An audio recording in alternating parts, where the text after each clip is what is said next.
जय श्री कृष्णा दोस्तों आप सभी को हमारे चैनल नैतिक प्रेरणा में स्वागत है। दोस्तों, शास्त्रों के अनुसार बताया गया है कि स्त्री के अंदर 36 गुणों का होना जरूरी है। लेकिन दोस्तों, आचार्य चाणक्य का कहना था कि अगर किसी स्त्री में केवल 4 विशेष गुण होते हैं तो वह जीवन में बड़ी सफलता प्राप्त कर सकती है। दोस्तों, आचार्य चाणक्य भारत के महानतम शिक्षकों में से एक माने जाते हैं। वह न सिर्फ एक अर्थशास्त्री थे, बल्कि कुशल रणनीतिकार और कूटनीतिज्ञ भी थे। उन्होंने नीतिशास्त्र नामक एक ग्रंथ लिखा, जो कि चाणक्य नीति के नाम से जाना जाता है।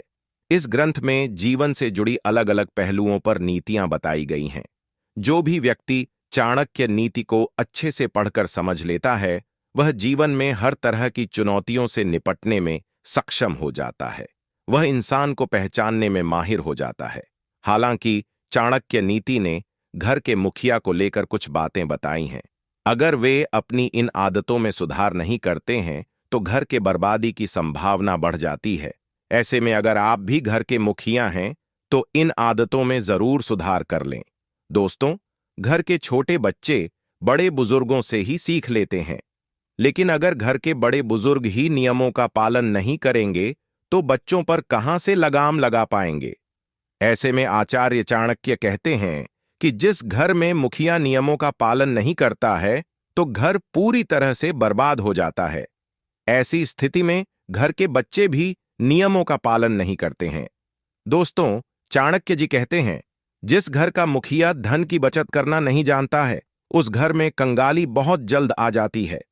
फिजूल खर्च करने से घर की प्रगति नहीं होती है।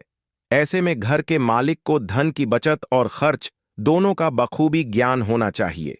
घर के बड़ों को जरूरी सामानों पर ही रुपए खर्च करने चाहिए, जिससे बचत किए हुए पैसे भविष्य में किसी काम में आ सके। चाणक्य नीति के मुताबिक घर के मालिक या बड़े बुजुर्गों को परिवार के सभी सदस्यों से अच्छे संबंध बनाकर ही रखना चाहिए। यह परिवार को जोड़े रखने का काम करता है। जिस परिवार में एकता रहती है, वहां कोई भी मुश्किल हो निपटने में आसानी हो जाती है। अगर घर के मालिक का परिवार के अन्य सदस्यों से अच्छे संबंध नहीं होंगे तो घर में फूट जल्द ही हो जाती है। इसके अलावा यह बच्चों की मानसिकता पर प्रतिकूल प्रभाव डालता है। तो चलिए दोस्तों, वो कौन से 4 गुण एक स्त्री में रहना आवश्यक माना गया है। दोस्तों, महिलाओं में पहला गुण अच्छे व्यवहार को माना गया है। चाणक्य के अनुसार किसी भी स्त्री का आचरण ही उसकी असली पहचान होती है। अच्छा व्यवहार स्त्री को समाज में सम्मान दिलाता है। जो लोग दूसरों सामने प्रेम और सम्मान से पेश आते हैं, वे हर जगह पसंद किए जाते हैं। एक विनम्र और सौम्य व्यक्ति कठिन परिस्थितियों में भी लोगों का समर्थन प्राप्त कर सकता है। इसलिए सफलता पाने के लिए हमेशा अच्छा व्यवहार रखना जरूरी है। दूसरा दोस्तों, साफ नीयत। चाणक्य का मानना था कि व्यक्ति की नीयत ही उसे ऊंचाई पर ले जाती है या गिरा देती है। अगर आपकी नीयत अच्छी है और आप किसी के साथ छल कपट नहीं करते, तो आपको अपने कार्यों में सफलता जरूर मिलेगी। साफ नीयत वाले व्यक्ति पर लोग भरोसा करते हैं और वह अपनी सच्चाई से जीवन में आगे बढ़ता। तीसरा दोस्तों, नेक दिल। एक नेक दिल इंसान दूसरों के लिए कुछ अच्छा करने की भावना रखता है। वह दूसरों की मदद करने के लिए हमेशा तैयार रहता है। चाणक्य के अनुसार ऐसे लोग समाज में बहुत आदर और प्रेम पाते हैं। यदि आप किसी की भलाई करते हैं तो वह किसी न किसी रूप में आपके जीवन में वापस जरूर आती है। नेक दिल इंसान रिश्तों को मजबूत करता है और अपने चारों ओर सकारात्मकता फैलाता है। चौथा दोस्तों, ईमानदारी। ईमानदारी किसी भी व्यक्ति की सबसे बड़ी पूंजी होती है। चाणक्य कहते हैं कि जो इंसान ईमानदार होता है, वह चाहे कितनी भी कठिनाइयों का सामना करे, अंत में सफलता जरूर पाता है। ईमानदार व्यक्ति पर लोग भरोसा करते हैं और उसकी कही बातों को गंभीरता से लेते हैं। यह गुण व्यक्ति के निजी और व्यावसायिक जीवन में भी सफलता का मार्ग प्रशस्त करता है। चाणक्य नीति हमें सिखाती है कि सफलता के लिए ढेर सारे गुणों की जरूरत नहीं होती। यदि व्यक्ति अच्छा व्यवहार रखे, उसकी नीयत साफ हो, उसका दिल नेक हो और वह ईमानदार हो, तो वह जीवन में हर लक्ष्य को प्राप्त कर सकता है। ये 4 गुण न केवल सफलता दिलाते हैं, बल्कि जीवन को सुखद और संतुलित भी बनाते हैं। दोस्तों, हिंदू धर्म में महिलाएं अपने सुहाग की लंबी उम्र के लिए कई तरह की परंपराओं को निभाती हैं। शादीशुदा महिलाओं को मांग में सिंदूर, हाथों में चूड़ियां और गले में मंगलसूत्र पहनना जरूरी हो जाता है।